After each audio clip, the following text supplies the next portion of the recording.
നമസ്കാരം, ഞാൻ ഡോക്ടർ തസ്ലീന. നമ്മളിന്ന് സംസാരിക്കാൻ പോകുന്നത് മൈഗ്രെയിനെ കുറിച്ചാണ്. ഹോമിയോപ്പതിയിലൂടെ സക്സസ്ഫുള്ളി നമുക്കിങ്ങനെ മൈഗ്രെയിൻ ട്രീറ്റ് ചെയ്യാം എന്നതിനെക്കുറിച്ചും നമ്മൾ ഇന്നിവിടെ സംസാരിക്കുന്നുണ്ട്.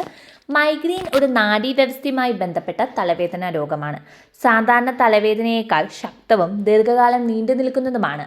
പലർക്കും ഇത് തലയുടെ ഒരു വശത്ത് മാത്രം അനുഭവപ്പെടാറുണ്ട്, എന്നാൽ മുഴുവൻ തലയിലും അല്ലെങ്കിൽ തലയുടെ ഇരുഭാഗങ്ങളിലും വേദന അനുഭവപ്പെടുന്നവരുമുണ്ട്.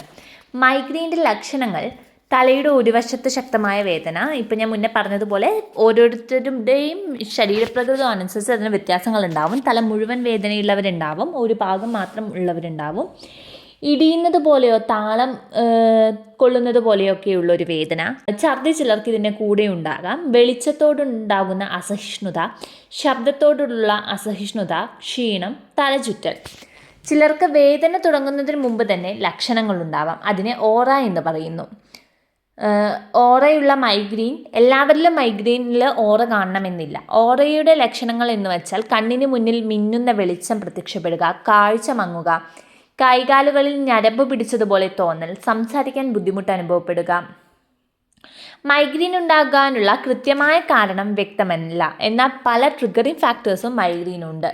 മാനസികമായ സമ്മർദ്ദം, ഉറക്കക്കുറവ്, ഹോർമോൺ മാറ്റങ്ങൾ, പ്രത്യേകിച്ച് സ്ത്രീകളിൽ, ഭക്ഷണക്രമത്തിലുണ്ടാകുന്ന മാറ്റങ്ങൾ, ചോക്ലേറ്റ്, കഫീൻ, ഫാസ്റ്റ് ഫുഡ്, ശക്തമായ വെളിച്ചം, ശബ്ദം, നേരത്തെ മൊബൈൽ നോട്ടം, കമ്പ്യൂട്ടർ ഉപയോഗം. ഇതുകൂടാതെ കണ്ണിൻ്റെ സൈറ്റിന് എന്തെങ്കിലും പ്രശ്നമുണ്ടെങ്കിൽ അത് കാരണം കൊണ്ട് നിങ്ങൾക്ക് മൈഗ്രെയിൻ വരാം. അപ്പം മൈഗ്രെയിൻ ആണെന്ന് ഡയഗ്നോസ് ചെയ്ത് കഴിഞ്ഞാൽ അതിൻ്റെ കാരണം വ്യക്തമാകാൻ വേണ്ടി ഒന്ന് കണ്ണ് ടെസ്റ്റ് ചെയ്ത് നോക്കുന്നത് നല്ലതാണ്. കണ്ണിൻ്റെ സൈറ്റിനാണ് പ്രശ്നം എന്നുണ്ടെങ്കിൽ അതിന് കറക്റ്റ് ചെയ്യാൻ വേണ്ടി അനുയോജിതമായ സ്പെക്സ് നിങ്ങൾ ഉപയോഗിച്ചാൽ തന്നെ തലവേദന കുറയാൻ പറ്റും. കണ്ണിന് പ്രശ്നമൊന്നും ഇല്ലെങ്കിൽ നിങ്ങൾക്ക് സിംറ്റമാറ്റിക്കലി യോജിച്ച മരുന്നുകളിലേക്ക് കിടക്കാം.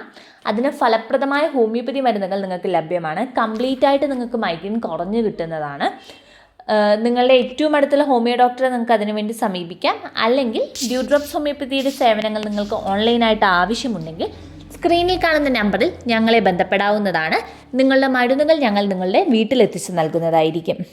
മറ്റ് ലക്ഷണങ്ങൾ എന്ന് പറയുന്നത്, ചിലർക്ക് ഒന്ന് ഉറങ്ങി എണീറ്റാൽ തലവേദന കുറയാം. ചിലർക്ക് വെയിലത്ത് പോകുമ്പോൾ തലവേദന കൂടും. അതുപോലെ തന്നെ ഭക്ഷണം കഴിക്കാൻ സമയം തെറ്റിയാൽ തലവേദന കൂടും. ഒരുപാട് നേരം വായിച്ചാൽ അങ്ങനെ തലവേദന കൂടുന്നവരുണ്ട്. എന്തെങ്കിലും പെട്ടെന്നൊരു ടെൻഷൻ വന്നാൽ, ഉറക്ക സമയത്തിൽ മാറ്റങ്ങൾ വന്നാൽ ഇതെല്ലാം തലവേദന കൂട്ടുന്നവരുണ്ട്. അപ്പോൾ ഓരോരുത്തരുടെ ശരീരപ്രകൃതം അനുസരിച്ച് ലക്ഷണങ്ങളിൽ മാറ്റങ്ങൾ ഉണ്ടാകാം. പൂർണ്ണമായും മൈഗ്രെയിൻ ആണെന്ന് ഡയഗ്നോസ് ചെയ്യാൻ തീർച്ചയായും നിങ്ങൾക്ക് ഒരു ഡോക്ടറുടെ സഹായം ആവശ്യമാണ്. ഇത്തരം ലക്ഷണങ്ങൾ ഏതെങ്കിലും നിങ്ങൾക്കുണ്ടെങ്കിൽ ഏറ്റവും അടുത്തുള്ളൊരു ഡോക്ടറെ സമീപിക്കാൻ മറക്കരുത്.